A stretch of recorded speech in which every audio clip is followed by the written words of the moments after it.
সংস্থাপকায় চ ধর্মস্য সর্বধর্মস্বরূপিণে অবতারবরিষ্ঠায় রামকৃষ্ণায় তে নমঃ।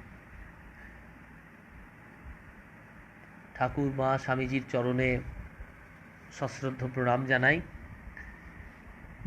আজকে জানি না শেষ পর্যন্ত আলোচনা কতখানি দাঁড়াবে, তার কারণ নেটের ভয়ানক বিপত্তি। তবুও তার মধ্যেও আমরা ঠাকুরের ইচ্ছায় যতখানি আমাদের সম্ভব আলোচনা করার চেষ্টা করছি। ইতিমধ্যেই অনেকেই আমাকে জানিয়েছেন, কলকাতা থেকে বাসববাবু এবং তার পরিবার এই অনুষ্ঠানের কথা জানিয়েছেন। তাদেরকেও আমি আমার ধন্যবাদ জানাচ্ছি। আমি জানি না এটা আজকে কতক্ষণ এই আলোচনাটা চালিয়ে নিয়ে যাওয়া যাবে, কারণ আগে যে ভয়ঙ্কর ঝড় ঘটল তার ফলে একেবারে বিধ্বস্ত অবস্থা। তারই মধ্যে প্রাণারাম ইউটিউব চ্যানেল এটা পরিচালিত করছে। তারা বলেছেন যে এই অনুষ্ঠান চালিয়ে যাওয়ার জন্য। তাদেরই মূলত উদ্যোগে আজকে আমার আপনাদের সামনে আসা। দেখা যাক ঠাকুর মা কী করেন, কতদূর দাঁড়ায়, শেষ পর্যন্ত কতখানি করা যায় সেটা দেখা যেতে পারে। আমরা আজকে শ্রীমদ্ ভগবদ্ গীতার দ্বিতীয় শ্লোকটি নিয়ে আলোচনা করব। যারা দেখছেন তাদের সকলকে আমার সশ্রদ্ধ নমস্কার। সেখানে কি বলছে? দ্বিতীয় শ্লোকে বলছে, সঞ্জয় উবাচ দৃष्ट्वा তু পাণ্ডবানিকং ব্যূঢ়ং দুর্যোধনস্তদা আচার্যম উপসঙ্গম্য রাজা বচনম অব্রবীত। দৃष्ट्वा তু পাণ্ডবানিকম ব্যূঢ়ম দুর্যোধনস্তদা, অর্থাৎ রাজা দুর্যোধন ব্যূহাকারে সুসজ্জিত পাণ্ডব সৈন্যদের দেখে নিজেই আচার্য দ্রোণের সমীপে গমন করলেন। এর আগের ঘটনাটা একটু বলছি বা পড়ছি। বিগত 10 দিন মহামতি সঞ্জয় ছিলেন যুদ্ধক্ষেত্রে, সুতরাং এ যাবৎ যুদ্ধ সংবাদ ধৃতরাষ্ট্রকে শোনাবার সুযোগ হয়নি সঞ্জয়ের। 10 দিন পরে হঠাৎই বিশ্বনিধনের সংবাদ নিয়ে এসছেন তিনি। সুতরাং বিগত দিনের ঘটনা যেমন যেমন দেখেছেন, ব্যাসের কৃপায় তার হুবহু বর্ণনা করেছেন তিনি ধৃতরাষ্ট্রের কাছে। এখন ধৃতরাষ্ট্র কি সেটা আগের দিন আমরা বলেছিলাম, যারা ক্ষমতালোভী, যারা ক্ষমতায় অন্ধ, তারাই ধৃতরাষ্ট্র। আমাদের সমাজে এরকম অনেক ধৃতরাষ্ট্র আমরা দেখতে পাই। আমরা সবাই এক একটি ধৃতরাষ্ট্র, তার কারণ আমরা ক্ষমতার লাভ ভোগ করতে চাই। আমরা সবাই ক্ষমতার মোহে সবাইকে নিজেদেরকে আবদ্ধ রাখতে চাই। তো ধৃতরাষ্ট্রের কাছে বলেছিলেন, ভীষ্মের নিধন সংবাদ জেনে ধৃতরাষ্ট্র যারপরনায় বিচলিত হয়েছিলেন অবশ্যই, এবং সেই কারণেই হয়তো অতি বড় বুদ্ধিমান হয়েও প্রশ্ন করতে হয়েছিল সঞ্জয়কে যে কিমকুর্বত, আমি কি করব, তাই না? যুদ্ধক্ষেত্রে উপস্থিত হয়ে তারা যুদ্ধই করবে, এতে আর সংশয়ের কি আছে? কিন্তু ধৃতরাষ্ট্র এই অবান্তর প্রশ্নটি না করলে হয়তোবা ভগবান শ্রীকৃষ্ণের এই মুখনিসৃত গীতার উদ্ভব হতো না। প্রথম অধ্যায়ে আমরা দেখেছিলাম, প্রথম শ্লোকে ধৃতরাষ্ট্র বলছেন কিমকুর্বত সঞ্জয়। যদি এই প্রশ্নটা না করতেন তাহলে ভগবানও কিন্তু অর্জুনকে এইরকম উত্তর দিতেন না। এখন দেখুন, ভগবানের শ্রীকৃষ্ণের অর্জুনকে এই উপদেশ দেওয়ার একটা পটভূমিকা আছে, একটা বিশ্লেষণ আছে। সেই বিশ্লেষণ যদি দেখা যায় তাহলে আমরা আলোচনা করতে পারি একটু অন্য আঙ্গিকে, যে শ্রীকৃষ্ণ অর্জুনকে নির্মাণ করেছেন। কাউকে তৈরি করা আর কাউকে নির্মাণ করা দুটোর মধ্যে তফাৎ আছে। তৈরি করা মানে এমনি ইটকাঠ ইত্যাদি দিয়ে আমরা বাড়ি তৈরি করি, কিন্তু চরিত্র নির্মাণ করা, কাউকে নির্মাণ করা, এটা একটা বিরাট ব্যাপার। নির্মাণ করার মধ্যে একটা অন্যরকম ব্যাপার আছে। যেমন ঠাকুর শ্রীরামকৃষ্ণ নরেন্দ্রনাথকে নির্মাণ করেছেন, তাই না? একেবারে ছাঁচে ঢেলে নিজের মতন করে নির্মাণ করেছেন। ঠিক সেই রকম ভগবান শ্রীকৃষ্ণ অর্জুনকে একেবারে ছাঁচে ঢেলে নিজের মতন করে নির্মাণ করেছেন। নির্মিত হয়েছেন বলেই অর্জুন এই শ্রীমদ্ ভগবদ্ গীতা একটা শক্ত ভিটের ওপর দাঁড়িয়ে আছে। একেবারে ভক্তি শাস্ত্রের, আধ্যাত্মিক শাস্ত্রের মুকুটমণি, আধ্যাত্মিক রাজ্যের মুকুটমণি। সেই জন্য আমরা যদি নিজেদেরকে নির্মাণ করতে পারি, এই নির্মাণটা যে কোনো মানুষ করতে পারে। প্রেমিক প্রেমিকাকে নির্মাণ করতে পারে, ব্যক্তি সমাজকে নির্মাণ করতে পারে, মানুষ অন্যান্য মানুষকে নির্মাণ করতে পারে। ভগবান শ্রী রামকৃষ্ণ নির্মাণ করেছেন নরেন্দ্রনাথকে একটা অদ্ভুত ছাঁচে ঢেলে, তাই না? ভগবান শ্রী রামকৃষ্ণ দক্ষিণেশ্বরে 12 বছরের সাধনায় জেনে নিয়েছিলেন পৃথিবীতে সব রকমের ধর্ম আছে, কত রকমের শাস্ত্র বিধি সমস্ত তার জানা। এটি জানার খুব প্রয়োজন ছিল। সঙ্গে সঙ্গে তিনি সঙ্গে এনেছিলেন একটা পরিকল্পনা। ধীরে ধীরে সেটা প্রকাশ পেয়েছিল। অদৃশ্য একটি শাস্ত্র তিনি রচনা করেছিলেন, আর সার কথাটি বলে দিয়ে গিয়েছিলেন, যত মত তত পথ। এইভাবে নির্মাণ কার্যটা ধৃতরাষ্ট্রের উক্তির মাধ্যমে, কিমকুর্বত, এই উক্তির মাধ্যমে কিন্তু অর্জুনকে শ্রীকৃষ্ণ করিয়ে দিয়েছিলেন। এতে তার সংশয়ের কিছু নেই। এই রকম প্রশ্ন শুনেই ধীমান সঞ্জয় যুদ্ধের প্রথম দিনের ঘটনাবহুল চিত্রটি মানস দৃষ্টিতে নিয়ে এলেন, এবং তারই ফলে শুরু হলো শ্রীমদ্ ভগবদ্গীতার অমূল্য উপদেশ। আমরা যদি দুর্যোধন শব্দের বিশ্লেষণ করি তাহলে দেখব দুঃ যুদ্ধ যুক্ত অন, এইটাই হচ্ছে দুর্যোধন, অর্থাৎ অতি দুঃখে যার সঙ্গে যুদ্ধে লিপ্ত হতে হয় তিনি হচ্ছেন দুর্যোধন। মহান্ধ মন ধৃতরাষ্ট্রের বিষয় বাসনা বা কামরূপী জ্যেষ্ঠ পুত্র হচ্ছে এই দুর্যোধন। তার মানে আমাদের প্রত্যেকের মনের মধ্যে এই রকম দুর্যোধন বসবাস করছে। আমি যোগ দর্শনের কথা একদিন আলোচনায় বলেছিলাম যে দুটো জিনিস একসঙ্গে কাজ করছে, একটা বিষয় একটা বিবেক।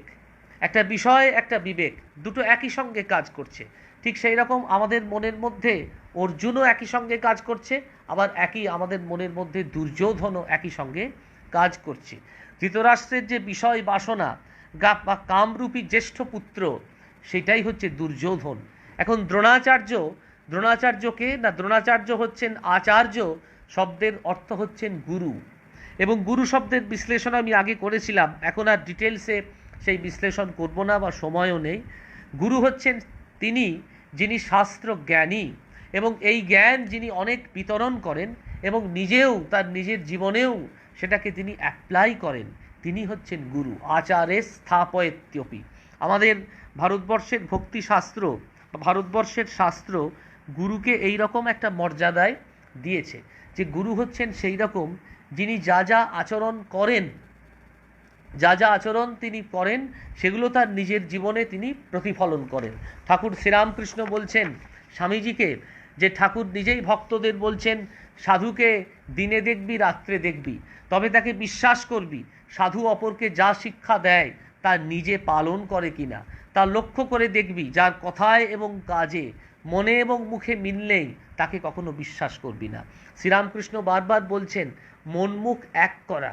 যদি কেউ মন এবং মুখকে এক করে ভগবানের কাছে যেতে পারে তাহলে নিশ্চয়ই ভগবান তার কাছে এসে ধরা দেবেন। দ্রোণাচার্য শব্দের বিশ্লেষণ হচ্ছে এই রকম যে যিনি দ্রোণ তিনি নিজে সমস্ত শাস্ত্রে পারদর্শী, আবার সেই সমস্ত শাস্ত্রকে তিনি নিজের জীবনে অ্যাপ্লাই করেন। মনুসংহিতায় একটা খুব সুন্দর চমৎকার কথা আছে এই আচার্য সম্পর্কে। উপনীয়তু যঃ শিষ্যম বেদম অধ্যাপয় দ্বিজ সংকল্পং স্বরহস্যং চ তম আচার্যম প্রচক্ষতে। পাণ্ডব এবং কৌরবদের শাস্ত্রের গুরু হচ্ছেন দ্রোণ। দ্রোণের পরিচয়টা কি না, দ্রোণ হচ্ছেন মহর্ষি ভরদ্বাজের পুত্র। পরশুরামকে সন্তুষ্ট করে ধনুর্বেদে তিনি পারদর্শিতা লাভ করেছিলেন। আবার দ্রোণ বলতে আমাদের সংস্কারজ্ঞ বুদ্ধিকে বোঝায়। তাহলে দেখুন এখানে একটা ইম্পর্টেন্ট কোশ্চেন। একদিকে দ্রোণ বলতে যেমন মহাভারতের চরিত্র দ্রোণাচার্য বলতে পারি, ঠিক সেই রকম আরেকদিকে দ্রোণ বলতে আমরা বুঝি আমাদের যে সংস্কারজ্ঞ বুদ্ধি। তার মানে আমাদের প্রত্যেকের মধ্যে কিছু সংস্কার সুপ্ত আকারে আছে, তাই না? প্রত্যেকের মধ্যে কিছু সংস্কার সুপ্ত আকারে আছে। সেই সুপ্ত সংস্কারগুলো স্থান বিশেষে প্রকাশ পায়, তাই না? আমাদের প্রত্যেকের মধ্যে কম বেশি ভক্তি আছে, আমাদের প্রত্যেকের মধ্যে কম বেশি মাতৃভাব আছে, আমাদের প্রত্যেকের মধ্যে কম বেশি পিতৃভাব আছে, আমাদের প্রত্যেকের মধ্যে কম বেশি প্রেমিকের ভাব আছে, প্রত্যেকের মধ্যে কম বেশি প্রেমিকার ভাব আছে, প্রত্যেকের মধ্যে কম বেশি ভালোবাসার ভাব আছে, প্রত্যেকের মধ্যে কম বেশি বৈরিতার ভাব আছে। তাহলে এই ভাবগুলো ক্ষেত্র বিশেষে প্রকাশিত হয়। এখন আমরা একটা ধর্মীয় পরিবেশে আছি, ধর্মের আলোচনা করছি, সেখানে যদি আমরা একটা অদ্ভুত বিকট কতগুলো শব্দ উচ্চারণ করে একটা বিকট পরিস্থিতির সৃষ্টি করি, তাহলে আমরা কিন্তু আপনাদের সেটা ভালো লাগবে না, আমারও সেটা ভালো লাগবে না, একটা সুখকর অনুভূতি দিয়ে আসবে না। এখানে হচ্ছে আমাদের ধর্মের আচরণ। ঠিক সেই রকম এই যে সংস্কার, এই সংস্কারগুলো সবগুলো চিত্তের মধ্যে আছে, সেগুলো ক্ষেত্রের বিশেষে প্রকাশিত হয়। আমরা যখন মন্দিরে যাই, তখন মন্দিরে গিয়ে কেউ আমরা পরনিন্দা পরচর্চা ইত্যাদি করি না। আমরা সবাই ভগবানের কথা চিন্তা করি, ভগবানকে ডাকি, ভগবানকে বলি এই দাও এই দাও সেই দাও সেই দাও, এইসব চেয়ে টেয়ে আমরা ভগবানকে টাটা বাই বাই করে চলে আসি, তাই না? এটা হচ্ছে আমাদের একটা সংস্কার। কিন্তু আমরা যখন একেবারে একান্তে নিভৃতে নীরবে থাকি, আমরা যখন প্রিয় মানুষের সঙ্গে মিলিত হই, তখন তার কথা আবার তার মতন করে তার কথা বলি, আমাদের মনের মধ্যে যা আছে সেগুলো সব বলি। এইগুলো হচ্ছে সংস্কার। সেই সংস্কারগুলো চিত্তে আছে, সেই চিত্ত থেকে সব কিছু প্রকাশিত হয়। সেই জন্য বলছেন দ্রোণ বলতে বোঝায় সংস্কারজ্ঞ বুদ্ধি। ভালো মন্দ দুই প্রকার কর্মই কিন্তু সংস্কারে পরিণত হয়। আমরা ভালো কর্মও করি, আবার খারাপ কর্মও করি। গীতায় ভগবান বলছেন কেউ যদি একটিও ভালো কর্ম না করে সারা জীবনে, তাহলে তার দুর্গতি অবশ্যম্ভাবী। নহি কল্যাণকৃত কশ্চিৎ দুর্গতিং তাত গচ্ছতি। কেউ যদি একটাও জীবনে ভালো কর্ম করে না করে থাকে, তাহলে তার দুর্গতি অবশ্যম্ভাবী। এই কারণে দ্রোণাচার্য ভালো এবং মন্দ, অর্থাৎ পাণ্ডব এবং কৌরব উভয় পক্ষেরই আচার্য পদে আসীন, এটা বলা যায়। দ্রোণাচার্য বলতে দুজনকেই বোঝায়, দুপক্ষেরই তিনি আচার্য, পাণ্ডবেরও আচার্য, কৌরবেরও তিনি আচার্য।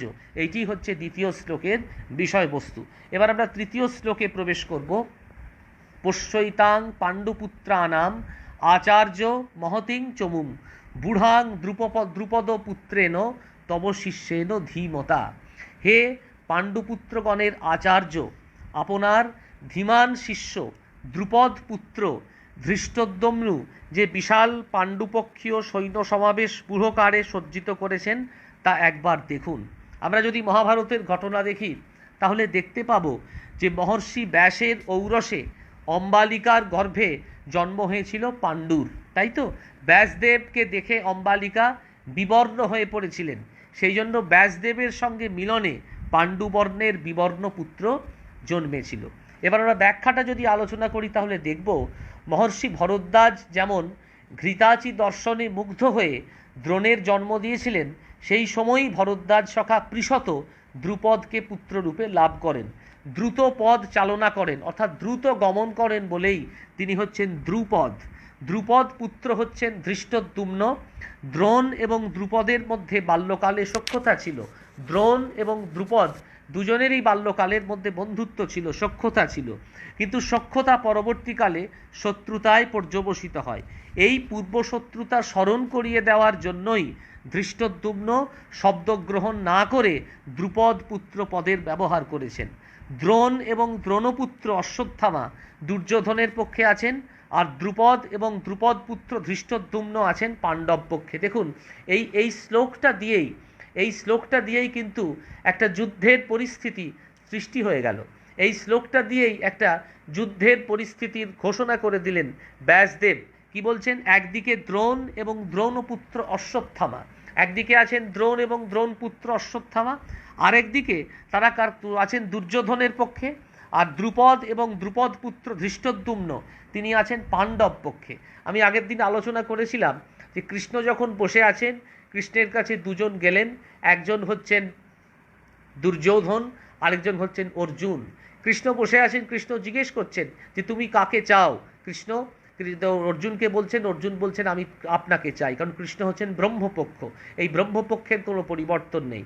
আর দুর্যোধন তিনি বলছেন তুমি কাকে চাও? না, এই ওয়েল আর্মড ফোর্সেস, এই জগৎ সংসারটাকে চাই, অর্থাৎ জগৎ সংসারটা পরিবর্তনশীল। অর্থাৎ এইভাবে যুদ্ধের একটা পরিস্থিতি সৃষ্টি হয়ে গেল। দ্রোণকে এখানে পাণ্ডুপুত্রগণের আচার্য বলে সম্বোধন করা হয়েছে। এতে বোঝা যাচ্ছে ভীষ্ম, দ্রোণ প্রভৃতিদের পাণ্ডবদের প্রতি সমর্থন ছিল।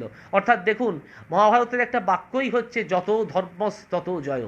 যেখানে ধর্ম সেখানেই হচ্ছে জয়। ঠাকুর শ্রীরামকৃষ্ণ বলছেন যে যারা অধর্ম নিয়ে থাকে তারা হচ্ছে থ্যাস থ্যাসে ফলারের মতো, অর্থাৎ একেবারে চটকে দিলেই সেটা বসে যায়। কিন্তু যারা ধর্মের পথে, যারা ন্যায়ের পথে থাকে, তাদের জয় কিন্তু অবশ্যম্ভাবী। তাই না? সেটাই বলছেন। তাছাড়া ধনুর্বিদ্যায় সর্বাপেক্ষা পারদর্শী বলে অর্জুনের প্রতি আচার্যের পক্ষপাতিত্ব ছিল। সেই জন্য আচার্য দ্রোণ তিনি কার পক্ষে ছিলেন? অর্জুনের পক্ষে ছিলেন। এরকম একটা যুদ্ধের পরিস্থিতির কিন্তু সৃষ্টি হচ্ছে। এখনো যুদ্ধে আমরা ঢুকিনি, যুদ্ধের আগের অবস্থার মধ্যে আমরা আছি। এই শ্লেষাত্মক কথায় দুর্যোধন আচার্যকে একটু অপমানিত করে উত্তেজিত করার চেষ্টা করছেন এবং এটাও স্মরণ করিয়ে দিতে চেয়েছেন যে হে পাণ্ডবদের গুরু ধৃষ্টদ্যুম্ন আপনাকে বধ করতে ইচ্ছুক, সেই আপনার চিরশত্রু ধৃষ্টদ্যুম্নকেই পাণ্ডবেরা সৈন্যসজ্জার দায়িত্ব দিয়েছে। এবার আমরা পরের শ্লোকটা প্রবেশ করব। যুদ্ধের আগে আমরা জানি একটা যুদ্ধের পটভূমিকা রচনা করতে হয়। যুদ্ধের পটভূমিকা যদি রচনা করা না হয় তাহলে যুদ্ধ কখনো হয় না। এমনি এমনি কোনো ঘটনা বা এমনি এমনি কোনো বিষয়, এমনি এমনি কোনো ঘটনা কিন্তু সংঘটিত হতে পারে না। ঘটনা ঘটার একটা পটভূমিকার প্রয়োজন হয়। ভগবান শ্রীরামকৃষ্ণ দক্ষিণেশ্বরে লীলা করতে এলেন, দক্ষিণেশ্বরের ভবতারিণী বিগ্রহকে জাগালেন এবং দক্ষিণেশ্বরের ভবতারিণী সর্বজনীন ভবতারিণী হলেন কীরকমভাবে? শ্রীরামকৃষ্ণের সংস্পর্শে। আবার স্বামীজি শ্রীরামকৃষ্ণকে নতুনভাবে আবিষ্কার করলেন। স্বামীজি এই যে গুরুবাদ, পৃথিবীতে গুরুবাদ একবারে প্রতিষ্ঠিত করলেন। এই যে বললাম নির্মাণ করা, একটা আলোচনার বিষয়ই হতে পারে শ্রীরামকৃষ্ণের স্বামীজি নির্মাণ।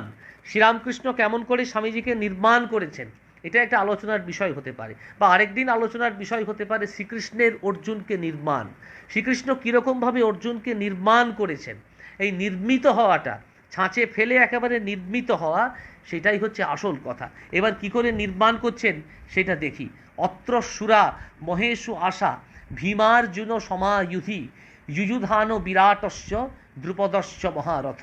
কি বললেন না, তিনি দেখলেন যে এবার যুদ্ধের পটভূমিকা, যুদ্ধ শুরু হচ্ছে।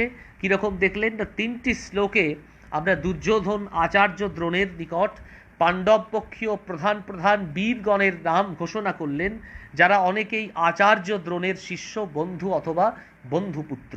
দেখুন, স্বজনের মধ্যে যুদ্ধ হচ্ছে, তখন তো অর্জুন বলবেন যে আমি আর যুদ্ধ করতে পারবো না, কারণ প্রতিপক্ষ হিসাবে যাদের দেখছি তারা আমার পিতা মাতা বন্ধু স্বজন আত্মীয়, এদের নিয়ে আমি কি যুদ্ধ করব।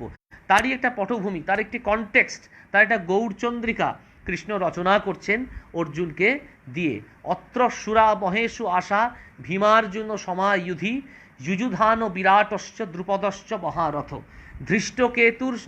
ধৃষ্টকেতুশ্চেকিতান কাশীরাজশ্চ বীর্যমান পুরুজিত কুন্তিভোজশ্চ শৈবশ্চ নরপুঙ্গম যুধামন্যুশ্চ বিক্রান্ত উত্তমৌজাশ্চ বীর্যমান সৌভদ্র দ্রৌপদেয়াশ্চ সর্ব এব মহারথ।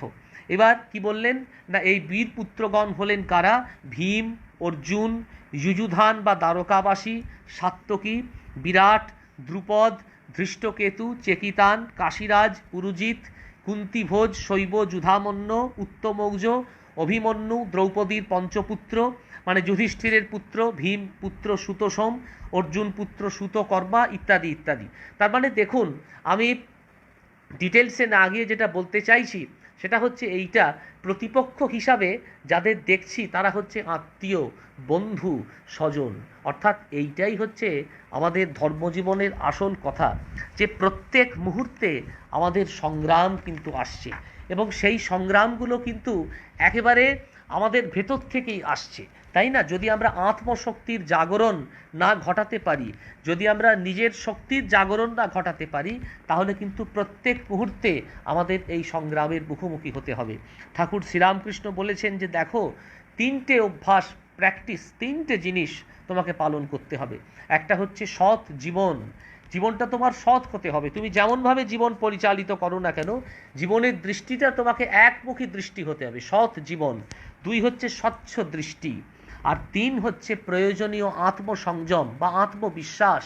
এই আত্মবিশ্বাস, সেলফ কনফিডেন্স যদি তোমার না থাকে, তাহলে তুমি কখনো তোমার জীবনে, ধর্মজীবনেই বলো আর অন্যান্য জীবনেই বলো, তুমি অগ্রসর হতে পারবে না। ধর্মজীবনটা কি? ধর্মজীবনটা আর কিছুই নয়, কথা দিয়ে কথা রাখা।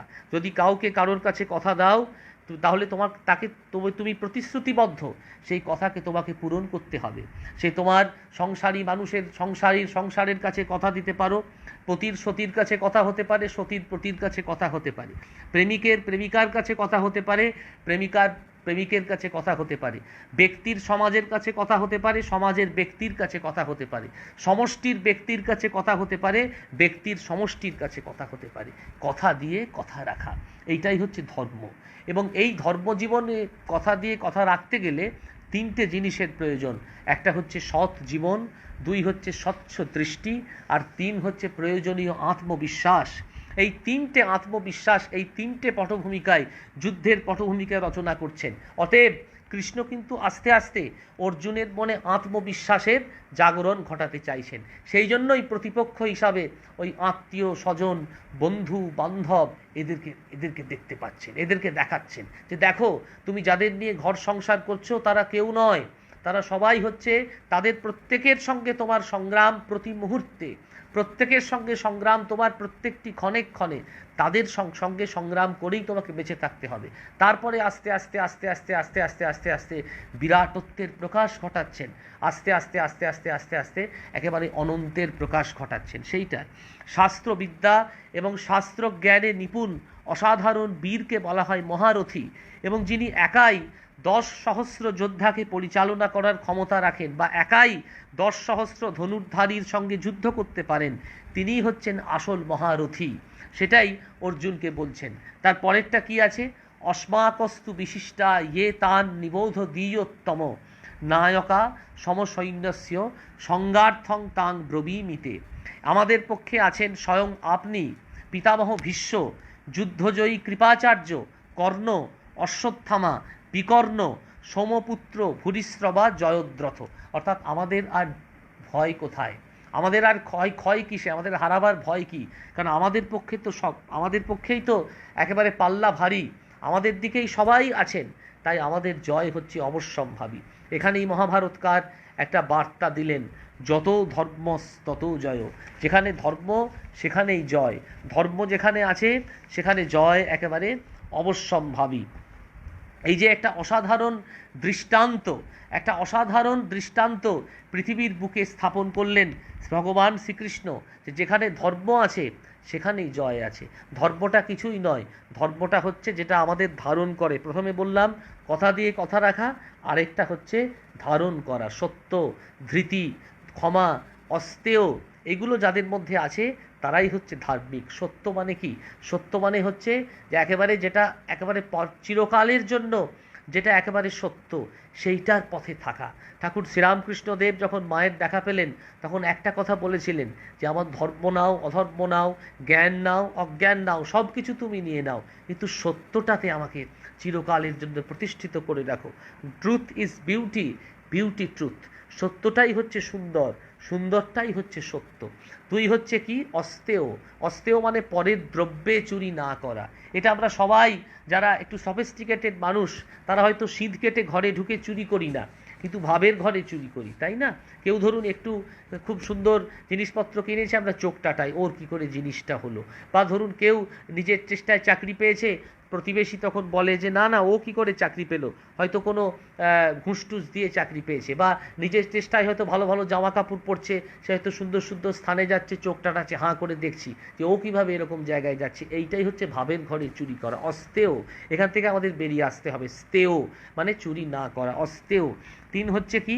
অহিংসা। আমরা এইটাই আমাদের মন থেকে যায় না, অহিংসা, অসূয়া।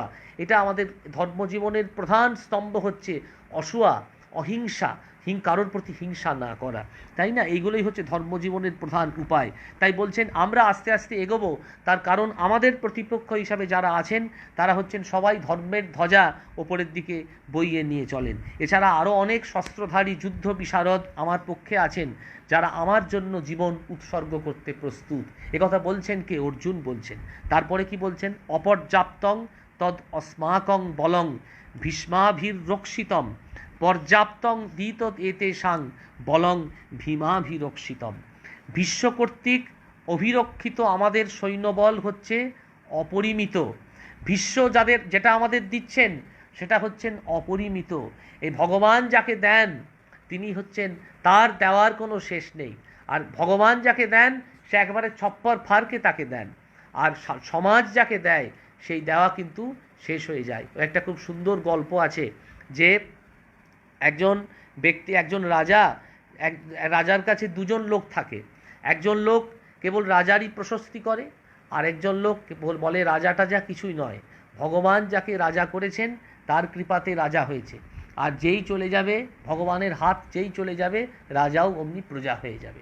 এবার রাজা তো আমাদের মতন প্রশংসা শুনতে ভালোবাসে, আমরা যেমন সবাই নিজেদের প্রশংসা শুনতে ভালোবাসি, রাজাও ঠিক সেই রকম নিজেদের প্রশংসা শুনতে ভালোবাসে। তো রাজা তখন একদিন বলছে যে এই লোকটা তো কেবল আমারই প্রশংসা করে, আর আরেকটা লোক সে কেবল ভগবানের প্রশংসা করে। যদি বলে ভগবানের জন্যই আমি রাজা হয়েছি, ভগবান যদি রাজা আমাকে না করতো তাহলে কারোর করার ক্ষমতা ছিল না আমাকে রাজা। এই বলে একদিন রাজা এই রাজার যে রাজকোষাগার থেকে দুটো জিনিস নিয়ে এলেন, দুটো তরমুজ। একটা তরমুজের মধ্যে রাজা একটা সোনার কয়েন ভরে সেটাকে সেলাই করে দিলেন। সেই সোনার কয়েন ভরা তরমুজটা দিলেন কাকে? যে শুধু কেবল বলে রাজার জন্যই সব, প্রজা সুখে সুখং রাজ্ঞ প্রজা নাঞ্চ হিতে হিতম, অর্থাৎ প্রজার সুখেই রাজার সুখ, প্রজাদের কল্যাণের জন্যই রাজা আছেন, অর্থাৎ রাজাই হচ্ছেন একেবারে ঈশ্বর। সেই যে কেবল রাজার প্রশংসা করে, সেই রাজার প্রশংসা করা লোকটাকে সেই সোনার কয়েন ভরা তরমুজটা দিল। আর যে কেবল বলে ভগবান ভগবান ভগবান, ভগবানই সব, ভগবানই তোমাকে রাজা করেছে, সেই লোকটাকে শুধু তরমুজটা দিল। এইবার যে কেবল রাজার প্রশংসা করে সে ভাবলো বাপ রে বাপ, আমি ছোটোবেলা থেকে কেবল রাজার প্রশংসা করে আসছি, আর রাজা কেবল দিল এই তরমুজ, এই তরমুজটা তো কী করব, আমি তো তরমুজ খাই না, তাই বাড়িতে যদি নিয়ে যাই সবাই বলবে যে তুমি এতকাল রাজার প্রশংসা করে এলে আর রাজা তোমাকে একটা তরমুজ দিল। তো তারপরে সেই হাটে সেই বলল যে এটা নিয়ে কোনো লাভ নেই, আমি হাটে বিক্রি করে দেবো, হাটে বিক্রি করার পর কিছু পয়সা পাবো, সেই পয়সা নিয়ে গিয়ে জিনিসপত্র কিনে বাড়িতে নিয়ে যাব। যেই ভাবা সেরকম কাজ, সে সেই তরমুজটা হাটে বিক্রি করে দিয়ে বাড়ি চলে গেল। এরপরে সেই যে তরমুজ দিয়েছে শুধু রাজাকে, যাকে রাজা শুধু তরমুজ দিয়েছে, সেই ব্যক্তি ঘুরতে ঘুরতে দেখছে যে সেই রকমই একটা তরমুজ ওই বাড়ির পথে দেখছে, একটা তরমুজ হয়েছে, আরেকটা তরমুজ যদি পাওয়া যায় তাহলে খুব ভালো হয়, কারণ বাড়িতে সবাই আছে, তাহলে কেটে খাওয়া যাবে, স্ত্রী পুত্র ছেলে ইত্যাদি আছে, আরও প্রতিবেশীদের দেওয়া যাবে। এই বলে দেখছে, ভাবতে যেই দেখছে যে আরেকটা তরমুজ, একই রকম তরমুজ। তো সেই লোকটাকে জিজ্ঞেস করেছে যে তরমুজটা কত দাম? বলে এই দাম। ওটা দাও তো দেখি, দিয়ে চলে গেছে। যে ভগবানকে প্রশংসা করতো, ভগবানই বলতো যে ভগবানের জন্যই সব হয়েছে, সে দুটো তরমুজ নিয়ে বাড়িতে গেছে। এইবার তরমুজটা কেটেছে, নিজের তরমুজটা কেটেছে, তখন ঠিক আছে এটা তরমুজ ইত্যাদি খাওয়ার কোনো অসুবিধে হয়নি, খাবে বলে রেখেছে। আরেকটা তরমুজ যখন কেটেছে তখন দেখছে ওই তরমুজের মধ্যে সোনার কয়েনটা আছে। তখন তারপরে ছুটতে সে আবার রাজবাড়িতে গেছে। এবার রাজা ভেবেছেন যে যাকে আমি তরমুজ দিলাম ওই সোনার কয়েনটা দিলাম তরমুজের মধ্যে ভরে, যে আমার শুধু প্রশংসা করতো, তার আজকে খুব আনন্দ। পরের দিন আবার রাজসভায় বলেছে যে তুমি কেমন, তোমার সব ঠিক আছে তো? না, আর কি ঠিক হলো, চিরকাল আপনার প্রশংসা করে গেলাম, আপনি শুধু তরমুজ দিলেন। না, তরমুজের মধ্যে কিছু পাওনি? বলো না, কিছুই পাইনি, শুধু তরমুজ পেয়েছি, তরমুজ আমি নিয়েও যাইনি, বিক্রি করে চলে গেছিলাম। ওই বাপরে, রাজা তখন মাথায় হাত। আর সেই যে লোক যে ভগবানের প্রশংসা করে, চিরকাল ভগবানের প্রশংসা করে, সে এসে বলছে রাজামশাই আপনাকে প্রণাম, কারণ ভগবানই আপনাকে পাঠিয়েছেন, আপনার জন্যই আমি আজকে এইরকম এত বড় একটা জিনিস পেয়েছি। কি পেয়েছো? না এরকম একটা সোনার কয়েন পেয়েছি। কিভাবে পেয়েছো? না ঘটনাটা বর্ণনা করলেন। তাহলে এইটাই হচ্ছে ভগবান যাকে দেন ছাপ্পর ফারকে দেন, আর মানুষ যাকে দেন তাকে বেশি দূর কিছু হয় না। ভগবানের দেওয়াটাই হচ্ছে আসল দান। ঠিক সেই রকম অর্জুনকে তো ভগবান দিয়েছেন, কৃষ্ণ দিয়েছেন, সেই জন্য অর্জুনের দানটা একেবারে ছপ্পর ফারকে, চিরকালের জন্য প্রতিষ্ঠিত হয়েছেন অর্জুন, ওই যে কৃষ্ণের ছাঁচে ঢেলে নির্মাণ করেছেন অর্জুন। এবার কি বলছেন? পাণ্ডবগণের সৈন্য হচ্ছে অপেক্ষাকৃত অল্প, অর্থাৎ আমাদের সৈন্য 11 অক্ষৌহিনী, পাণ্ডবদের সৈন্য 7 অক্ষৌহিনী, সুতরাং তুলনায় আমাদের সৈন্য অনেক বেশি। তদুপরি সর্বশ্রেষ্ঠ বীর পিতামহ ভীষ্ম আমাদের সেনাধ্যক্ষ, আর পাণ্ডবদের সেনাপতি হচ্ছেন ভীম, সুতরাং আমাদের জয় হচ্ছে সুনিশ্চিত। ওই একই কথা, যত ধর্মস তত জয়। পরের শ্লোকটা পড়ছি। অয়নেষু চ সর্বেষু যথা ভাগম অবস্থিতা ভীষ্মমেভাভিরক্ষন্তু ভবন্তু সর্ব এবহি। সুতরাং আপনারা সকলেই স্ব বিভাগ অনুসারে সকল বুহদ্বারে উপস্থিত থেকে পিতামহ ভীষ্মকে সতত রক্ষা করুন। পদের অর্থ হচ্ছে বুহদ্বার। এবং দেখুন, আধ্যাত্মিক দৃষ্টিতে যদি আমরা সংসারকে দেখি তাহলে দেখতে পাবো সংসার ক্ষেত্রে আসক্তি বা প্রবৃত্তিমূলক 6টি দ্বার আছে। এই 6টি দ্বারকে যদি অতিক্রম করা যায়, আসক্তিকে যদি অতিক্রম করা যায়, তাহলে আমাদের জগৎ এবং জীবনে কিন্তু একেবারে অবশ্যম্ভাবী সাফল্য আসবে। সেই সাফল্য প্রবৃত্তিমূলক দ্বারগুলো কি কি না, একটা হচ্ছে কাম। দেখুন, দুর্যোধন তিনি হচ্ছেন কামের প্রতীক। আরেকটা হচ্ছে ক্রোধ, দুঃশাসন তিনি হচ্ছেন ক্রোধের প্রতীক। আরেকটা হচ্ছে লোভ, কর্ণ এবং বিকর্ণ তিনি হচ্ছেন লোভের প্রতীক। মোহ, শকুনি তিনি হচ্ছেন মোহের প্রতীক। মদ মানে শল্যরাজ তিনি হচ্ছেন মদের প্রতীক। মাৎসর্য, ভীষ্ম, দ্রোণ এবং কৃপ এরা হচ্ছেন এই ষড়রিপুর প্রতীক। তাহলে দেখুন, মহাভারতকার এই চমৎকারভাবে ষড়রিপুটাকে একেবারে ঢুকিয়ে দিলেন। কাম, ক্রোধ, লোভ, মোহ, মদ এবং মাৎসর্য, এই 6টা যে আমাদের সঙ্গে সঙ্গে ঘুরছে, এগুলো আমাদের প্রতিবন্ধকতা, এগুলোই আমাদের অজ্ঞানতা। এর ফলে আমরা কিন্তু জ্ঞানকে দেখতে পাচ্ছি না। আমি বলেছিলাম দুটো আলোচনার একেবারে শুরুর দিনে যে দে বিদ্যে অধিতব্যে পরাচ অপরাচ, দুটো বিদ্যা আমাদের অধ্যয়ন করা উচিত। একটা হচ্ছে পরাবিদ্যা আর একটা হচ্ছে অপরাবিদ্যা। এবং অপরাবিদ্যাটা কি না, আমরা যেটা আলোচনা করছি সেটা হচ্ছে অপরাবিদ্যা, তাই না? এই যে জগৎ সংসারে সব কিছু আছে, প্রত্যেকেই প্রত্যেককে দেখতে পাচ্ছি, কিন্তু আমাদের একটা ভীষণ অহংকার, ভীষণ একটা আমার আমিত্বকে নিয়ে আমরা ঘুরছি। আমরা দেখতে পাচ্ছি না আমার স্বরূপটা। কেন না, এই অবিদ্যার ফলে। কিন্তু যদি পরাবিদ্যার সন্ধান আমরা লাভ করতে পারি, তাহলে এই অবিদ্যাগুলো একেবারে কেটে যাবে। ঠিক সেই রকম আমাদের এই যে আসক্তির পথে 6টা দ্বার আছে, প্রবৃত্তিমূলক 6টা দ্বার, সেটা হচ্ছে কাম, ক্রোধ, লোভ, মোহ, মদ এবং মাৎসর্য।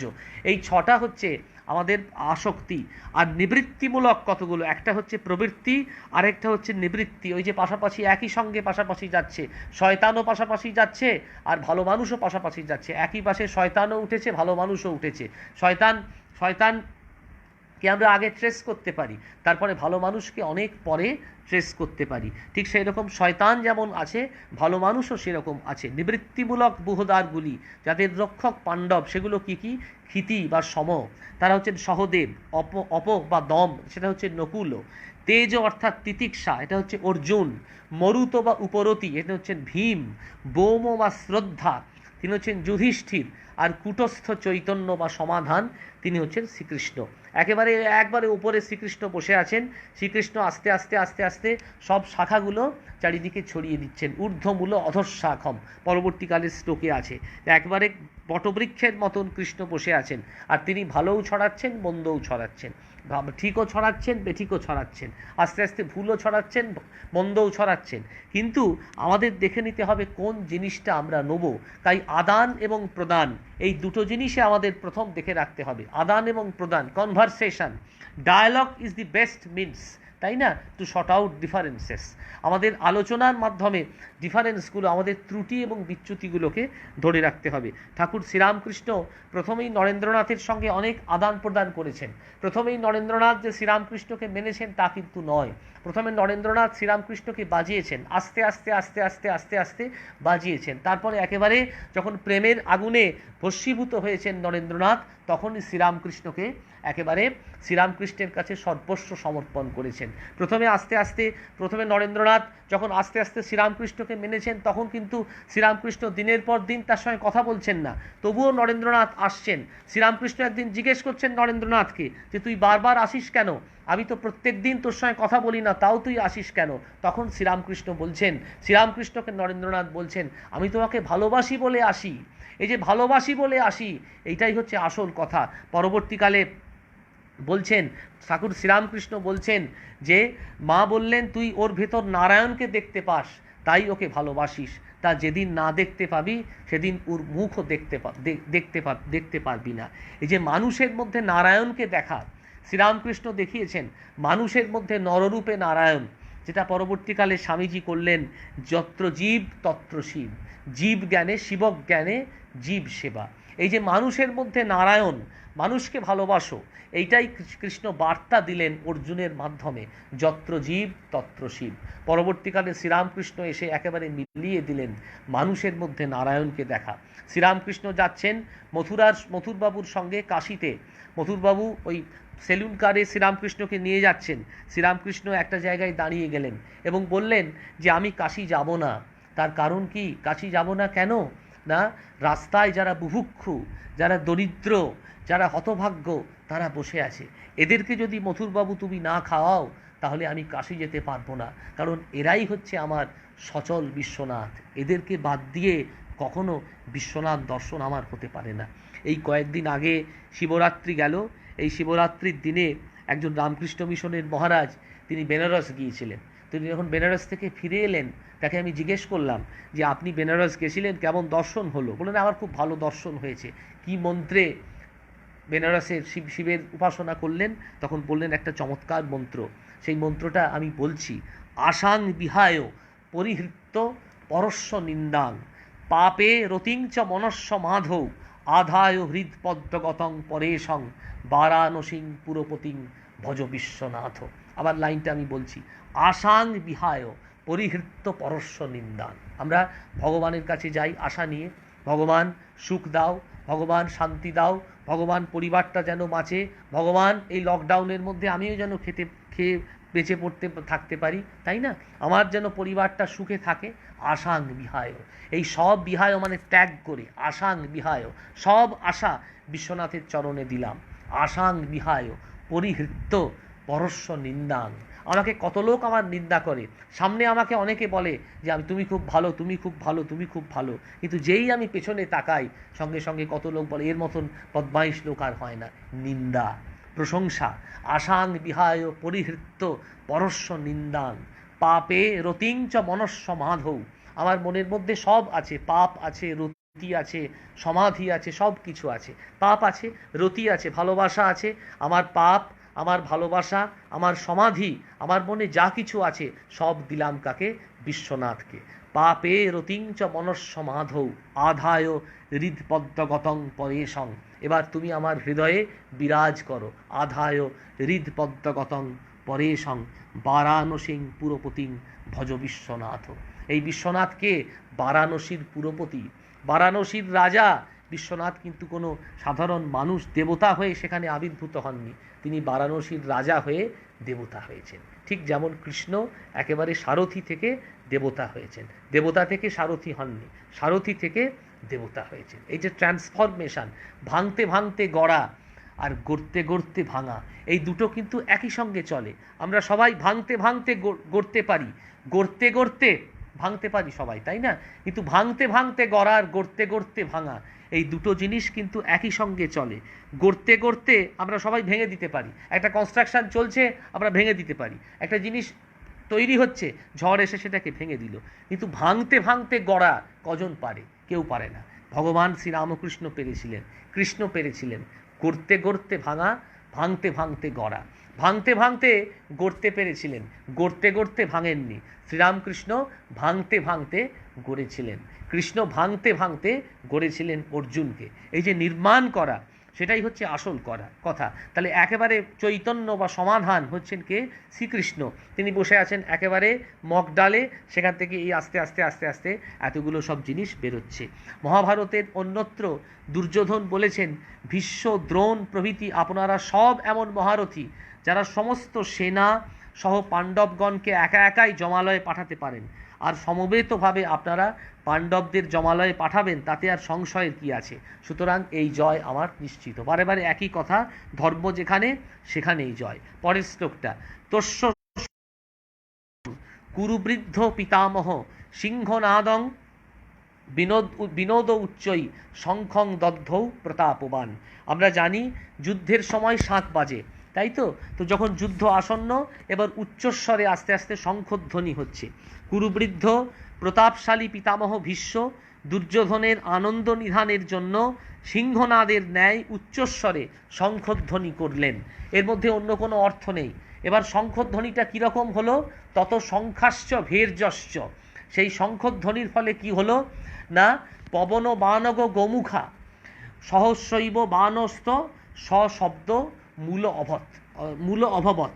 সেটা তার ঠিক যুদ্ধ শুরু হচ্ছে, যুদ্ধের সময় যেমন ভেরি বাজে, ঢঙ্কা বাজে, মাদল বাজে, সিংহনাদে বিশৃঙ্খল হর্ষধ্বনিতে আকাশ বাতাস একেবারে মুখরিত করে উঠল। অর্থাৎ যুদ্ধ শুরু হবে, একটা যুদ্ধের পটভূমিকা রচিত হচ্ছে, যুদ্ধ শুরু হচ্ছে, এরকম একটা পটভূমিকা শুরু হচ্ছে। তারপরে কি হলো, তত শ্বেতৈর হয়ৈর যুক্তে মহতি সন্দনে স্থিতৌ মাধব পাণ্ডবৈশ্চৈব দিব্যৌ শঙ্খং প্রদধ্যতু। অনন্তর শ্বেতাশ্বযুক্ত মহান রথে আরূঢ় ভগবান শ্রীকৃষ্ণ এবং তৃতীয় পাণ্ডব অর্জুন দিব্য শঙ্খধ্বনি করলেন। এইটাই হচ্ছে আসল শঙ্খধ্বনি, দিব্য শঙ্খধ্বনি, যে শঙ্খধ্বনিটা একেবারে চিরকালীন শঙ্খধ্বনি, সেইটা কিন্তু শ্রীকৃষ্ণ করলেন। আমরা সবাই একটু শঙ্খধ্বনি বাজাই। একটা মহারাজের একটা লেখা পড়ছিলাম যে আমরা দুবার ধার্মিক হই, প্রথম সকালবেলায় ঠাকুর ঘরে যখন যাই তখন ধার্মিক হই, আর সন্ধ্যেবেলায় যখন ঠাকুর ঘরে যাই তখন ধার্মিক হই, বাকি সময়টা আমরা ধর্ম করি না। কিন্তু এই যে দিব্য ডাকা, এই যে দিব্যোন্মাদ হয়ে ডাকা, এটাই হচ্ছে আসল কথা, যেটা শ্রীরামকৃষ্ণের উদ্দেশ্যে স্বামীজি বলেছেন, বিশ্বাস করলে সব চুকে যায়, সবই হচ্ছে ঈশ্বর, এই বিশ্বাস হলে একেবারে সব কিছু চুকে যায়। এইটাই বলছে যে শ্রীকৃষ্ণ যখন একেবারে দিব্য শঙ্খোন্মাদ করলেন, তখন অর্জুন যখন বিশ্বাস করলেন যে এইটাই হচ্ছে শ্রীকৃষ্ণের দিব্য শঙ্খোন্মাদ, তখন সব কিছু একেবারে চলে গেল। আমি ব্যাখ্যাটা একটু পড়ছি। 4টি শ্বেতবর্ণের অশ্বযুক্ত কৃষ্ণার্জুনের রথ এক মহান শ্রী ধারণ করেছে। চিত্ররথ গান্ধর্ব দিয়েছিলেন অর্জুনকে এই অশ্বগুলি। চিত্ররথের 100 দিব্য অশ্বের মধ্য থেকে বাছাই করে নেওয়া এই 4টি অশ্বগুলির বিশেষ বৈশিষ্ট্য ছিল, এদেরকে কেউ কখনো মারতে পারেনি, মারলে এদের থেকে আরও শত শত অশ্ব উৎপন্ন হয়ে যেত, স্বর্গ মর্ত সর্বত্র গমন করত। এটাই হচ্ছে শ্বেত শুভ্র এবং শ্বেতবর্ণ শান্তির প্রতীক। আলটিমেটলি এখানেই কিন্তু বলে দিলেন যে গীতার একটা মেসেজ শ্রীকৃষ্ণ দিয়ে দিলেন যে দেখো, শেষটা কিন্তু শান্তি দিয়ে শেষ হচ্ছে। যখনই একটা দিব্যোন্মাদের, একটা দিব্য শঙ্খন ধ্বনির সৃষ্টি হলো, তখনই কিন্তু একেবারে শান্তির একেবারে পরাকাষ্ঠা বা শান্তির একটা বাতাবরণ তৈরি হলো। কিন্তু যুদ্ধ যদি চাপিয়ে দেওয়া হয়, তাহলে শান্তি প্রতিষ্ঠায় যুদ্ধ না করে হাত পা গুটিয়ে বসে থাকা যায় না। সুতরাং যুদ্ধ তোমাকে করতেই হবে।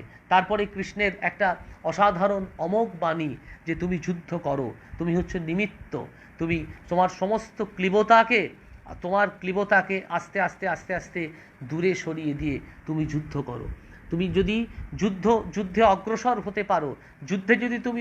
হতে পারো, তোমার কর্তব্যে তুমি যদি স্থির থাকতে পারো, তাহলে তোমার জয় কিন্তু অবশ্যম্ভাবী। এইটাই হচ্ছে আসল কথা, যে আমরা যদি আমাদের কর্তব্য থেকে চ্যুত হয়ে যাই, তাহলে কিন্তু আমরা কোনোভাবেই অগ্রসর হতে পারবো না। জীবন যুদ্ধে আমাদের কর্তব্যে এগিয়ে যেতে হবে। যদি আমরা কর্তব্য থেকে চ্যুত হই, তাহলে কিন্তু আমরা ভ্রষ্ট হয়ে যাব, আর সেই ভ্রষ্ট হয়ে থাকা মানুষ কিন্তু কোনোদিন সফলতায় পৌঁছতে পারে না। এইটা কৃষ্ণ বার্তা দিলেন অর্জুনের মাধ্যমে, একটা দিব্য শঙ্খ ধ্বনির মাধ্যমে বুঝিয়ে দিলেন যে তুমি এগিয়ে যাও। যদি তুমি এগিয়ে না যেতে পারো, যদি তুমি পিছিয়ে যাও আস্তে আস্তে, তাহলে ক্লীবতা তোমাকে আস্তে আস্তে গ্রাস করবে। এটাই হচ্ছে আসল কথা। একেবারে একটা আদর্শের পেছনে ছুটে চলা, একেবারে একটা আদর্শকে পিন পয়েন্ট করে বেঁচে থাকা, এটাই হচ্ছে জীবনের সার কথা। যখন আমার অনেক অভিজ্ঞতা হয়েছে অনেক মিশনের সন্ন্যাসীদের সঙ্গে মেশার, এবং তারা কেন সন্ন্যাসী হয়েছেন, তারা কেন জগৎ সংসার ছেড়ে শ্রীরামকৃষ্ণের পদতলে আশ্রয় নিয়েছেন, একথা সন্ধান করা, একথা জানার। তোমাকে একজন বলেছিলেন যে দেখো, আমি প্রথমে যখন বালক ছিলাম তখন একটা গান শুনেছিলাম, সেই গানটা হচ্ছে নমো নমো প্রভু বাক্য মনাতীত মনোবচনৈকা ধার। এই বাক্য এবং মনের যিনি অতীত, আবার বাক্য এবং মনকে যিনি আশ্রয় করে আছেন, তার সন্ধানে আমাকে যেতে হবে। তার সন্ধানে যদি আমি এগোতে পারি, তাহলেই আমার জীবন এবং জগৎ এবং জীবন সার্থক। এই একেবারে একেবারে একটা আদর্শকে পিন পয়েন্ট করে বেঁচে থাকা, একেবারে সমস্ত আদর্শকে দূরে সরিয়ে দেওয়া। অর্জুনকে কৃষ্ণ তাই বললেন যে একটা আদর্শকে নিয়ে তুমি বেঁচে থাকো। যুদ্ধ, প্রথমে তোমাকে যুদ্ধ করতে হবে, যুদ্ধ ছাড়া অন্য কোনো গতি নেই। যদি তুমি যুদ্ধ না করে একেবারে ভীরুতার মতো কাপুরুষের মতো পিছিয়ে যাও, তাহলে লোকে তোমায় বলবে তুমি কাপুরুষ। অতএব তুমি যুদ্ধ করো, বাকিটা হচ্ছে আমার কেরামতি, বাকিটা হচ্ছে আমার খেলা। কৃষ ধাতুর অর্থই হচ্ছে আকর্ষণ করা। অর্জুন আস্তে আস্তে আস্তে আস্তে আস্তে আস্তে কৃষ্ণের প্রতি আকর্ষিত হচ্ছেন। কৃষ্ণ শব্দটা কৃষ ধাতু থেকে এসছে। কৃষ ধাতুর অর্থ হচ্ছে আকর্ষণ করা। একেবারে কৃষ্ণ দেখুন, একটি ব্যক্তি, ভাবলে আশ্চর্য লাগে, একটি ব্যক্তি তিনি গীতায় একেবারে প্রকাশিত হয়েছেন অন্যভাবে, আবার ভাগবতে কোথায় কৃষ্ণ কোথায় কৃষ্ণ করে ব্রজগোপীরা সব ছুটছেন। কৃষ্ণ বাঁশি বাজিয়েই সার। কৃষ্ণ একবার বাঁশি বাজিয়ে কোথায় বৃন্দাবনে যমুনার কূলে লুকিয়ে গেছেন, কোনো সখীরা তাকে খুঁজে পাচ্ছেন না। আর এদিকে সখীরা সব কৃষ্ণ কোথায় বলে বাড়ি ছেড়ে কোথায় কৃষ্ণ সব চলে যাচ্ছেন। তার অদ্ভুত বর্ণনা ভাগবতে আছে, পরে কোনো দিন সুযোগ হলে আলোচনা করব। ভাগবতে যেই কৃষ্ণ বাঁশি বাজিয়েছেন, তখন গোপীদের কীরকম অবস্থা হয়েছে জানেন? কোনো গোপীরা হয়তো বাড়িতে রান্না করছেন, সেই রান্না ফেলে দিয়েই তারা একবারে কৃষ্ণের বাঁশি শুনে চলে গেছেন। কোনো গোপী হয়তো, কোনো সখী হয়তো মাথার চুল বাঁধছিল, সেই চুলের খোপা ফেলে দিয়েই তারা চলে গেছে। তাদের চোখের কাজল পায়ে এসে লেগেছে, পায়ের নুপুর কোমরে এসে লেগেছে, কোমরের কোমর বন্ধনী একেবারে চোখে এসে লেগেছে। এরকম একটা অদ্ভুত বর্ণনা, এটা একটা দিব্যের অবস্থা। কৃষ্ণ কোথায়? কৃষ্ণের বিরহে সবাই পাগল। এটা ভাগবতের বার্তা, একটা অসাধারণ বার্তা। কৃষ্ণ প্রেমে সবাই ব্যাকুল। কৃষ্ণকে কোথায় পাওয়া যায়, কোথায় কৃষ্ণ আছেন, সবাই কৃষ্ণের কাছে সন্ধানে গেছেন। তারপরে এসে কৃষ্ণ বলছেন যে তোমরা সব ফেলে তো আমার কাছে চলে এলে, তোমার পতিরা চিন্তা করবে, তোমার শ্বশুর, কাউকে বলছেন তোমার পতি, স্বামী চিন্তা করবে, স্বামীকে না বলে তুমি এসছো, যাও ফিরে যাও স্বামীর কাছে। কাউকে বলছেন তোমার শ্বশুর চিন্তা করবে, ফিরে যাও, পুত্রবধূ হয়েছো তুমি শ্বশুর শাশুড়ির কাছে। কাউকে বলছেন তোমার মা চিন্তা করবে, ফিরে যাও, ছেলে মেয়ে হিসাবে এসেছো, মায়ের কাছে চলে যাও। কাউকে বলছেন বাবা চিন্তা করবে, ফিরে যাও, মেয়ে হিসাবে এসেছো, বাবার কাছে ফিরে যাও। তখন কৃষ্ণকে বলছেন, কৃষ্ণকে রাধা বলছেন, অন্যান্য সখীরা বলছেন যে দেখুন, আপনি হচ্ছেন আমাদের পরম আশ্রয়স্থল, আপনি হচ্ছেন পরমাত্মা। পরমাত্মাকে যদি ছেড়ে আত্মা কি কখনো থাকতে পারে? এইটাই হচ্ছে গীতার বার্তা, যে অর্জুন সবসময়ই পরমাত্মার দিকে যাচ্ছেন। কৃষ্ণ হচ্ছেন সেই অনাদি অনন্তকালের বার্তা, অনাদি অনন্তকালের মানুষ। সেই মানুষকে লাভ করার জন্য সবাই আমরা ছুটে চলি। এটা রবীন্দ্রনাথ খুব চমৎকার বিশ্লেষণ করেছেন। দেখুন, আমরা সবাই পূর্ণতাকে পেতে চাই, পূর্ণতাকে আমরা সবাই পেতে চাই। পূর্ণতার সাথে ভেদ মিটাতে সে নিত্য চলে, ভবিষ্যের তরুণে তরুণে নব নব জীবনে মরণে। আমরা সবাই পূর্ণতাকে পেতে চাই, কিন্তু সবাই এক জীবনে পূর্ণতাকে আমরা কিন্তু পাই না। কিন্তু পূর্ণতা কখন আসে? পূর্ণতা আসে তখনই যদি সর্বস্ব আমরা ভগবানের চরণে দিতে পারি। এরপরে আলোচনায় দেখবেন, যখন একেবারে আমি একটু আলোচনায় ফ্ল্যাশব্যাক পদ্ধতিতে আগে আসছি, শ্লোকগুলো আলোচনার প্রসঙ্গে, একেবারে যুদ্ধ যখন হয়ে গেছে, পাণ্ডবদের যখন জয় হয়েছে, কৃষ্ণ তখন বলছেন, কুন্তি তো কৃষ্ণের পিসিকে বলছেন যে পিসি, আমি এবার দ্বারকায় ফিরে যাই, অনেক দিন তো হলো এবার। তখন কৃষ্ণকে কুন্তি বলছেন যে তুমি যদি দ্বারকায় ফিরে যাও, তাহলে আমাদের জীবনে তো আবার দুঃখ আসবে, আমরা তো দুঃখ চাই না। যদি তুমি, তাহলে আমাদের জীবনে আবার দুঃখ আসবে, আর দুঃখ যখন আসবে তখনই তো তুমি দুঃখকে জয় করতে আসবে। কাজেই তুমি আমাদের জীবনে দুঃখটা চিরস্থায়ী করে দাও। দুঃখটা যতদিন চিরস্থায়ী থাকবে ততদিন কৃষ্ণ তো তুমি থাকবে, তুমি তো দ্বারকায় ফিরবে না। কাজেই দুঃখটা যদি চিরস্থায়ী হয়ে থাকে, কৃষ্ণ ততদিন তুমি আমাদের কাছে থাকবে। এইটাই একেবারে কুন্তির বার্তা কৃষ্ণের প্রতি। তো যাই হোক, যেটা বলছিলাম, যে একেবারে শান্তির বাণী, একেবারে চিরন্তন শান্তির বাণী, শ্বেতবর্ণ শান্তির প্রতীক, একেবারে অশ্বধ্বনি শঙ্খধ্বনি করে সেই রকম বুঝিয়ে দিলেন। কৌরব পক্ষ শঙ্খধ্বনি করে নানাবিধ বাদ্য বাজিয়ে আগেই যুদ্ধ ঘোষণা করেছিলেন, তারপরে একেবারে দিব্য শঙ্খ বাজিয়ে কৃষ্ণার্জুন যুদ্ধারম্ভের ঘোষণা করলেন। শ্রীরামকৃষ্ণ এরকম দিব্য শঙ্খ বাজিয়েছিলেন কুঠিবাড়ির ছাদে উঠে, তাই না? তোরা কে কোথায় আছিস চলে আয়। তিনি শাঁখ হয়তো বাজাননি, কিন্তু তিনি উদার ছন্দে, উদার গলায়, উদাত্ত কণ্ঠে ডাক দিয়েছিলেন, তোরা কে কোথায় আছিস চলে আয়। এই ডাকে কিন্তু এখনও সবাই বাড়ি ছেড়ে অনেকে মিশনের সন্ন্যাসী হন। তোরা কে কোথায় আছিস, চলে আয়। এইরকম একটা অদ্ভুত ডাক, এই যে দিব্য ডাক, শ্রীরামকৃষ্ণ যেমন ডেকেছিলেন তার পার্শ্বদের উদ্দেশ্যে, সেই ডাক এখনও চলছে। ঠিক সেই রকম দিব্য শঙ্খ বাজিয়ে কৃষ্ণার্জুনও যুদ্ধারম্ভের সূচনা করলেন। যে রথটিতে কৃষ্ণার্জুন মানে কৃষ্ণ এবং অর্জুন উপবিষ্ট হয়ে আছেন, সেটা কোনো সাধারণ রথ নয়। স্বয়ং অগ্নিদেব প্রসন্ন হয়ে খাণ্ডব দহনকালে এই রথটা দিয়েছিলেন অর্জুনকে, সেটা কোনো সাধারণ রথ নয়। আর একটা শ্লোক পড়ে আমি আমার আলোচনা শেষ করব। পাঞ্চজন্যং ঋষিকেশ দেবদত্তং ধনঞ্জয় পৌণ্ড্রং দদ্মং মহাশঙ্খং ভীমকর্মা বৃকোদর। এইবারে শ্রীকৃষ্ণ পাঞ্চজন্য নামক শঙ্খ, অর্জুন দেবদত্ত শঙ্খ, আর ভীম পৌণ্ড্র নামক শঙ্খ তিনি শঙ্খধ্বনি করলেন। শ্রীকৃষ্ণের শঙ্খের নাম হচ্ছে পাঞ্চজন্য। আমরা সবাই জানি যুদ্ধক্ষেত্রে তিনি যে শঙ্খটা বাজিয়েছিলেন সেটার নাম হচ্ছে পাঞ্চজন্য।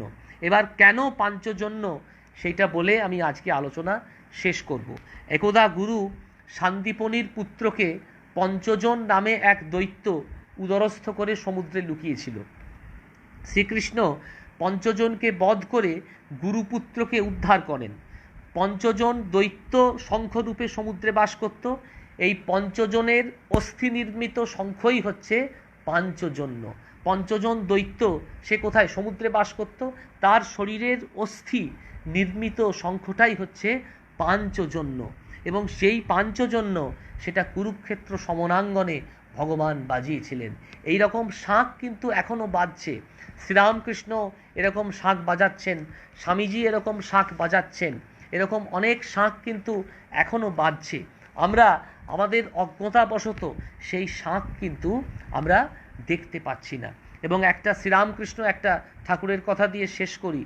শ্রীরামকৃষ্ণ একটা ছোট্ট বার্তা দিয়ে জগৎকে বোঝালেন, একটা ছোট্ট বার্তা। সেই বার্তাটা হচ্ছে তুমি জেগে অন্যকে জাগাও। এই পৃথিবী সকলের তীর্থস্থান, মন্দিরে মসজিদে গির্জায় কিন্তু সব জায়গায় তিনি আছেন। স্বভূমিতে সাধন করো। কি সাধবে? মানুষকে সাধো। যে নরেন্দ্রনাথ কালী মানতে চাননি, তিনি তাকেই কিন্তু কালী মানালেন। অদ্বৈত তত্ত্বে যার আপত্তি ছিল, তিনি বললেন বিশ্বমঞ্চে দাঁড়িয়ে, তোমরা ভুল করে যাকে মানুষ বলো, আমি তাকে ভগবান বলি। ঠাকুর বলতেন, ব্রহ্ম যেমন সত্য, মায়াও তেমনি সত্য। ভগবান দরিদ্র হন, তুমি সেবা করে কৃপা পাবে বলে। তার ফাটা ফাটা পায়ের গোড়ালিতে তাকিয়ে দেখো, মোক্ষের মন্ত্র লেখা রয়েছে। ভূমিও সত্য, ভূমাও সত্য। কৃষ্ণ কিন্তু বোঝালেন একটা কথা, ভূমিটাও যেমন সত্য আর ভূমাটাও ঠিক সেই রকম সত্য। ভূমি এবং ভূমা একই সঙ্গে যদি সত্য না হয়ে থাকে, কৃষ্ণ কিন্তু আমাদের দরজায় এসে কড়া নাড়বেন না। আমাদেরকে বুঝতে হবে ভূমি এবং ভূমা দুটোই হচ্ছে একই সত্য। এই একই সত্য যদি আমরা উপলব্ধি করতে না পারি, ভূমি এবং ভূমা দুটো সত্যকে যদি আমরা উপলব্ধি করতে না পারি, তাহলে আমাদের জগৎটা কিন্তু সার্থক হবে না। ভূমি এবং ভূমা এই দুটো সত্যকে কৃষ্ণ আমাদের দেখিয়ে দিলেন, দুটোই সত্য। ভূমিতে দাঁড়িয়েই, মাটিতে দাঁড়িয়েই যুদ্ধ হয়েছিল ভূমা বা অনন্ত লাভের উদ্দেশ্যে। আমাদের পা থাকবে মাটিতে, দৃষ্টিটা থাকবে অনন্তে, যেন আমরা মাটির সঙ্গে পায়ের সঙ্গে অনন্তের একটা যোগসূত্র প্রতিষ্ঠিত করতে পারি। আপনাদের সঙ্গে কালকে আমার আবার দেখা হবে। জানি না এই আলোচনাটা কতদূর পৌঁছলো। আজকে যান্ত্রিক বিভ্রাট হয়েছে, তবুও আপনারা আমার সঙ্গে ছিলেন, আপনারা মত দিলেন। আপনাদেরকে অনেক অনেক অনেক ধন্যবাদ। কালকে 5টার সময় আমি আবার আপনাদের সঙ্গে মিলিত হব। আপনারাও আশা করি থাকবেন। প্রাণারাম ইউটিউব চ্যানেল এই সুন্দর প্রয়াসটি নিয়েছে। তারাও, তাদের উদ্দেশ্য হচ্ছে যে ঠাকুর মা স্বামীজির কথা, ভগবান শ্রীকৃষ্ণের কথা, শ্রীরামকৃষ্ণের আলোকে শ্রীমদ্ ভগবদ্ গীতা, এই আলোচনা তারা তাদের মাধ্যমে, এই আলোচনার মাধ্যমে ভগবানের কথা আমরা দিকে দিকে ছড়িয়ে দিই। কারণ এই একটা সময় ভগবানই পারেন একমাত্র আমাদের উদ্ধার করতে। ভগবান যদি আমাদের দিকে না তাকান, তাহলে আমাদের দিকে আর তাকাবেন কে? সেই জন্য বলা হয়, গীতাতেই বলা হয়েছে, মূকং করোতি বাচালম পঙ্গুং লং ভয়তে গিরিম যৎ কৃপা তমহং বন্দে পরমানন্দ মাধবম। তার যদি কৃপা থাকে, তাহলে মুখ কিন্তু, যে ব্যক্তি কথা বলতে পারে না সেও কথা বলতে পারবে, পঙ্গু সেও কিন্তু গিরি লঙ্ঘন করতে পারবে। আমরা তার কৃপা কৃতার্থী, আমাকে একজন বলেছিলেন, অরিন্দম চক্রবর্তী, বিরাট দার্শনিক, অজয় চক্রবর্তীর সঙ্গে একসঙ্গে গান গায়। আগে চমৎকার গানের গলা ছিল, ওঙ্কারনাথজির শিষ্য, কিঙ্কর অভয়ানন্দজি বলে ঠাকুর ডাকতেন। এখন আর সেরম গলা নেই, আনন্দ পুরস্কার পেয়েছেন, অসাধারণ সব দার্শনিক, অনেক বই টই তার আছে দর্শনের। তিনি খাতায় লিখতেন একটা কথা, কৃপা কৃতার্থী, অরিন্দম কৃপা কৃতার্থী। ঠাকুরের অরিন্দম কৃপা কৃতার্থী, মায়ের অরিন্দম কৃপা কৃতার্থী, স্বামীজির অরিন্দম কৃপা কৃতার্থী, এই বলে বারবার খাতাটা ভরিয়ে দিতেন। এখনও লেখেন কৃপা কৃতার্থী। তো আমরা সবাই তার কৃপা কৃতার্থী। যদি আমরা কৃপা কৃতার্থী হয়ে তার দিকে এগোতে পারি, তিনি নিশ্চয়ই আমাদের দিকে একটু কৃপা দৃষ্টি মেলবেন। আপনাদের সঙ্গে কালকে আমার দেখা হবে আবার। জননীং শারদাং দেবীং রামকৃষ্ণং জগৎগুরুং পাদপদ্মে তয়োশ্রিত্বা প্রণমামি মুহুর্মুহু। যারা আমার সঙ্গে থাকলেন তাদের সকলকে আমার সশ্রদ্ধ নমস্কার, গভীর কৃতজ্ঞতা জ্ঞাপন করি। ধন্যবাদ, নমস্কার।